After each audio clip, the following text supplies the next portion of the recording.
Hello मित्रांनो, 9 सप्टेंबरपासून Asia कपला सुरुवात होणार आहे आणि हा जो एशिया कप होणार आहे तो T20 फॉर्मॅटमध्ये होणार आहे.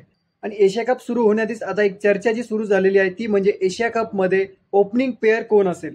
आता सध्या नावं जी डिस्कशनमध्ये आहेत ती नावं आहेत 4 आणि जागा आहे 2. आता जी नावं 4 डिस्कशनमध्ये आहेत ती आहेत यशस्वी जयस्वाल, शुभमन गिल, संजू सॅमसन आणि अभिषेक शर्मा. यशस्वी जयस्वाल आणि शुभमन गिल या दोघांनाही T20 इंडियाकडून T20 खेळून 1 वर्ष झालेलं आहे. म्हणजे जुलै 2024 मध्ये हे दोघेही T20 खेळले होते इंडियाकडून. पण मग जुलै 2024 पासून ते आतापर्यंत अभिषेक शर्मा आणि संजू सॅमसन हे दोघंही मागच्या 1 वर्षापासून T20 फॉर्मॅटमध्ये ओपनिंग करत आहेत. आणि अभिषेक शर्मा आणि संजू सॅमसन या दोघांचाही परफॉर्मन्स होता मागच्या वर्षाचा तो जबरदस्त आहे. संजू सॅमसनने आतापर्यंत 3 सेंचुरीज केलेल्या आहेत आणि अभिषेक शर्माने सुद्धा 2 सेंचुरीज केलेल्या आहेत मागच्या 1 वर्षामध्ये. आता शुभमन गिल आणि यशस्वी जयस्वाल यांचे नाव चर्चेमध्ये का बरं आले?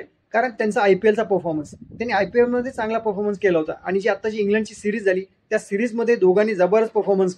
पण या दोघांसाठी प्रॉब्लेम असा आहे की मागच्या 1 वर्षामध्ये संजू सॅमसन आणि अभिषेक शर्मा यांचा परफॉर्मन्स खूप चांगला राहिलेला आहे. त्याच्यामुळे यांना बाहेर बसवण्याचं काही कारण नाही. अभिषेक शर्माची जी रँकिंग आहे सध्या बॅट्समनच्या रँकिंगमध्ये अभिषेक शर्मा 1 नंबरला आहे, नंबर 1 पोझिशनला आहे बॅट्समनच्या रँकिंगमध्ये. आणि दुसरीकडे संजू सॅमसन हा विकेट कीपर आहे. त्याच्यामुळे विकेट कीपर बॅट्समन असल्यामुळे संजू सॅमसन सुद्धा बाहेर बसून अवघड आहे.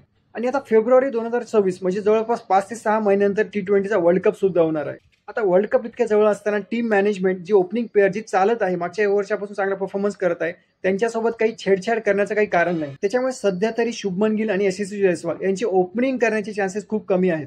त्याच्यामुळे संजू सॅमसन आणि अभिषेक शर्मा हे दोघेही ओपनिंग प्लेअर असतील एशिया कपसाठी जवळपास हेच कन्फर्म आहे.